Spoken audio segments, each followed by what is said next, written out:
Darwin. Les variables sont très utilisées en PHP, mais vous devez savoir que dans une variable, vous ne pourrez pas stocker plusieurs informations. C'est là qu'entrent en jeu les tableaux. Les tableaux sont tout simplement une variable, mais contrairement aux variables, vous allez pouvoir y insérer autant d'informations et de données dont vous avez besoin. Donc vous avez deux manières de déclarer et initialiser des tableaux sous PHP. Donc tout d'abord, comme il s'agit d'une variable, vous devez insérer le symbole $ et vous insérez le nom du tableau. Par exemple, je vais ici le nommer tab1.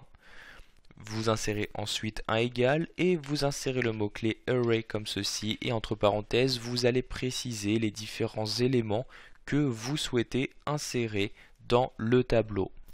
Donc vous pouvez tout aussi bien insérer des chaînes de caractères que des chiffres. Donc chaîne de caractères, vous allez devoir les saisir entre guillemets, alors que les chiffres ou nombres, vous allez pouvoir directement les saisir sans guillemets.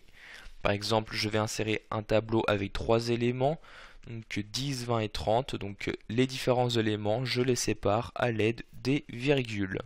Donc je mets ici 30 comme ceci, je peux fermer la parenthèse et insérer le point virgule. Une deuxième manière de déclarer et initialiser un tableau, donc je crée ici un second tableau que je vais nommer tab2, donc je mets donc ici $tab2 et j'insère ici des crochets, j'insère ensuite un égal et je précise la valeur que je souhaite insérer dans le premier élément, par exemple 10 pour créer un tableau identique.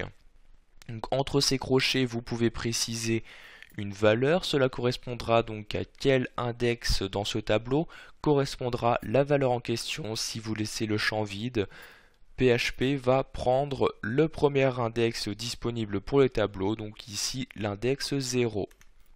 Donc, je vais ici créer le tableau tab2 identique au tableau tab1, donc ici j'insère à nouveau donc tab2 avec les crochets et je mets est égal à 20. Je vais faire un copier de cette ligne afin de gagner du temps comme ceci et je mets 30 ici sur la dernière ligne. Nous avons donc maintenant deux tableaux identiques et nous avons utilisé les deux méthodes pour les déclarer et y insérer différentes valeurs.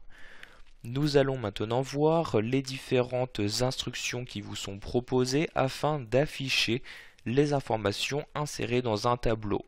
En effet, vous devez savoir que à l'aide de la commande echo, vous ne serez pas dans la possibilité d'afficher l'intégralité de votre tableau. Pour cela, vous avez différentes commandes proposées.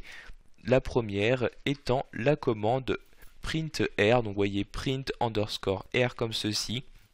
Il s'agit tout simplement de la version avancée de la commande echo et vous permet d'afficher de façon structurée les informations de votre tableau. Donc vous faites un print R et après un espace, vous insérez le nom de votre tableau, donc ici le $tab1, j'insère ensuite le point virgule.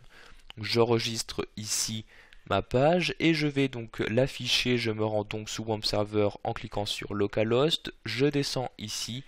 Donc ma page se trouve dans le dossier mon site, je clique. J'ai ici une erreur qui a été détectée à la ligne 7. Je vais donc retourner ici sous Notepad. En effet, si je regarde ici, je n'ai pas inséré de parenthèses. Il faut bien penser à insérer des parenthèses autour du nom de votre tableau. Donc une fois les parenthèses insérées, je réenregistre ma page, je retourne sous Firefox en rafraîchissant celle-ci et comme vous pouvez le voir cette fois-ci, la page s'affiche correctement avec les informations de mon tableau. Donc vous avez ici donc array correspondant donc au nom d'un tableau, puis vous avez entre crochets l'index et après ici la flèche, la valeur correspondante. Donc vous voyez dans l'index 0 il y a 10, puis 20 et 30. Donc 30 valeurs insérées dans l'index numéro 2. Donc ici il s'agit de la première façon d'afficher un tableau, donc avec la commande printr. Vous avez une deuxième commande proposée, la commande vardump, qui elle va vous permettre d'afficher votre tableau, mais cette fois-ci en affichant plus d'informations telles que le type de la variable. Donc, sur une autre ligne, je vais insérer ici cette commande, donc il s'agit de la commande vardump, et à nouveau entre parenthèses, je vais insérer le tableau. Donc ici, je vais garder le tableau tab 1 comme ceci. J'insère ensuite le point virgule. Nous allons vérifier donc que ceci fonctionne correctement. J'enregistre la page. Je me rends sous mon site en rafraîchissant la page. Et comme vous pouvez le voir, nous avons bien ici un deuxième tableau qui a été affiché, donc il s'agit bien du même, mais en plus nous avons des informations sur le type. Ici nous avons bien le int qui apparaît pour chacune de nos valeurs. Nous avons enfin une dernière commande disponible.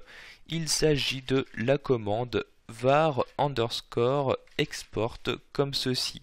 Donc cette commande est similaire à vardump mais présente sous forme de code PHP votre tableau. Donc cela vous permet d'avoir une autre manière d'afficher ici votre tableau. Donc encore entre parenthèses, j'insère le nom du tableau, je rafraîchis ici ma page et comme vous pouvez le voir, donc ce tableau s'affiche également mais d'une autre manière. Afin d'afficher encore de façon plus présentable votre tableau, donc en effet comme vous pouvez le voir pour l'instant il s'affiche sous forme de ligne, vous allez pouvoir utiliser la balise HTML prêt pour l'afficher en tant que préformaté. Donc avant l'affichage de votre tableau, vous faites un écho de la balise prêt comme ceci. Et après donc la première commande, donc après ici le printer par exemple, je fais un écho de la balise fermante de près comme ceci. Donc j'insère ici le point virgule. Nous allons maintenant vérifier que les modifications ont bien été apportées. Comme vous pouvez le voir maintenant, mon tableau est bien plus présentable car il s'affiche sur plusieurs lignes. Nous avons vu ici les tableaux à une dimension. Sachez que vous allez pouvoir créer des tableaux à 2 dimensions par exemple. Donc pour cela, je vais par exemple le créer ici sur une autre ligne. Tableau que je vais par exemple nommer pays et je vais y insérer plusieurs pays avec des villes correspondantes. Je mets donc ici le $pays et je vais utiliser donc la première méthode que nous avons vue avec le mot-clé array. J'insère ici la première valeur que je souhaite insérer, donc par exemple le mot France, et j'insère ici un égal et le chevron fermant pour simuler l'aspect d'une flèche, et je fais un nouveau array, donc un nouveau tableau à l'intérieur, où ici j'insère différentes villes, donc par exemple Paris, et je vais aussi mettre Toulouse comme ceci. Donc je ferme maintenant la parenthèse de ce second array comme ceci, j'insère une virgule et maintenant je vais insérer un deuxième élément pour le premier tableau ici. Donc par exemple je vais insérer comme pays l'Espagne, je fais à nouveau ici la flèche et je mets array comme ceci et entre parenthèses je vais par exemple ici insérer 2 autres villes, donc par exemple ici Madrid puis Barcelone comme ceci. Donc je n'oublie pas de fermer les guillemets, la parenthèse, donc première parenthèse correspondant à ce mot clé. Je dois également fermer celui-ci en fermant ici une seconde parenthèse puis en insérant le point virgule, et de cette manière j'ai déclaré un autre tableau que je pourrais afficher de la même manière que nous avons vu précédemment. Voilà, vous savez maintenant comment utiliser les tableaux sous PHP.